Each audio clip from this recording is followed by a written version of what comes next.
নমস্কার বন্ধুরা, আজকে আমি বানাচ্ছি ট্যাংরা মাছের ট্রেডিশনাল ঝাল। একদম ঘরোয়া স্বাদের, সহজ কিন্তু দারুণ সুস্বাদু এই রেসিপি। প্রথমে ট্যাংরা মাছ ভালো করে ধুয়ে হলুদ আর নুন মেখে রেখে দেব। এবার কড়াইতে সর্ষের তেল গরম করে মাছগুলো হালকা করে ভেজে তুলে নেব। একই তেলে পেঁয়াজ দিয়ে হালকা করে ভেজে নেব। তারপর কাঁচা লঙ্কা, সর্ষে বাটা আর জিরে বাটা দিয়ে ধীরে ধীরে কষাতে শুরু করব।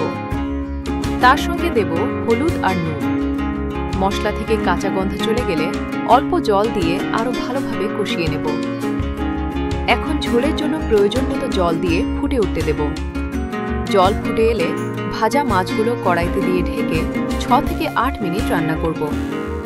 শেষে কাঁচা লঙ্কা আর ধনেপাতা ছড়িয়ে নামিয়ে নিলেই প্রস্তুত ট্যাংরা মাছের ট্রেডিশনাল ঝাল। এই রেসিপি যদি ভালো লাগে তাহলে মঞ্জুশ্রী কিচেন চ্যানেলটি লাইক ও শেয়ার করুন।